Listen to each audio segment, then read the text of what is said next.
All right, welcome to the Explainer. Today we're going to talk about something you've probably heard of, REITs. That's R-E-I-T.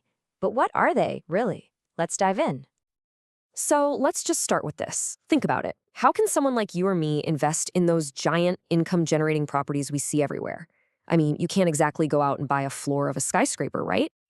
Well, there's actually a really clever answer. It's a special kind of company that was created for this exact reason. And yep, that's where REITs come in. So here's the deal. A real estate investment trust, a REIT. It's basically a company that pools money from a whole bunch of investors, people just like us. And what's the goal? To go out and buy big-time properties. The easiest way to think about it?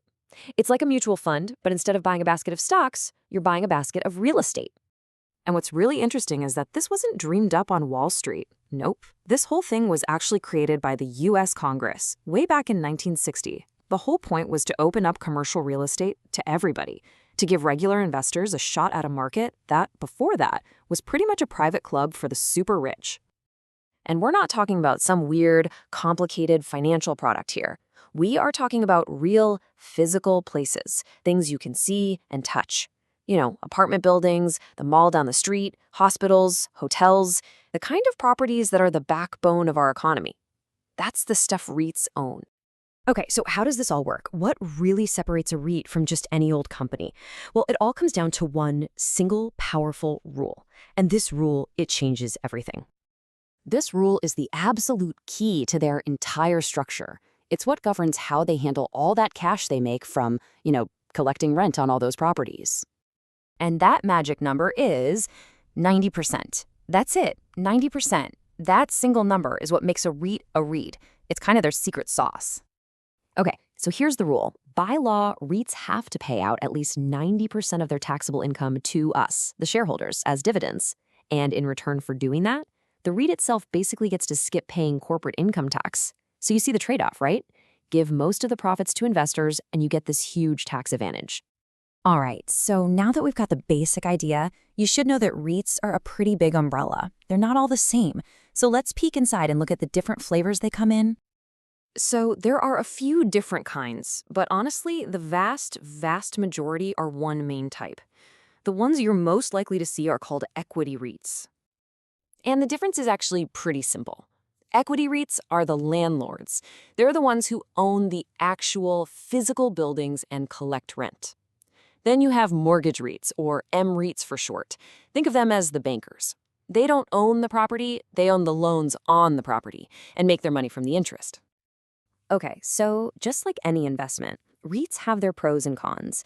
It's a classic trade-off. So if you're thinking about this, what are the good things and what are the risks you really need to keep in mind?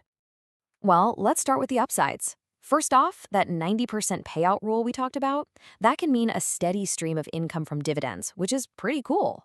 They're also really liquid. I mean, it's way easier to click a button and sell a share of a REIT than it is to, sell an entire shopping mall. Plus, you're instantly diversified across tons of different properties. But, of course, they are not risk-free. No way. Since most of them trade on the stock market, they can go up and down just like any other stock. And remember that 90% rule? Well, the flip side is that it doesn't leave much money for the company to reinvest in itself and grow. And one last thing to watch out for. Not all REITs are traded publicly. Some are private, and those can be a real pain to sell if you need your money back. Okay, so why should we care about all this? Well, it's bigger than just our own investment portfolios. REITs play a huge role in the wider economy. Think about it. They are a critical piece of the puzzle that funds, builds, and manages the places we use every single day. Our apartments, our hospitals, our offices. REITs are very often the invisible force making it all happen. And that, right there, is the heart of it. It doesn't matter if you're an investor, a business owner, or just someone who's curious about how the world works. Getting a handle on REITs is pretty essential for understanding a big chunk of modern finance. So that kind of leaves us with one big final thought. Now that REITs let so many of us become tiny landlords of massive properties, it raises some pretty big questions about their overall impact. It really makes you wonder, right? What role should these powerful, publicly traded property owners play in shaping the very communities where we all live and work?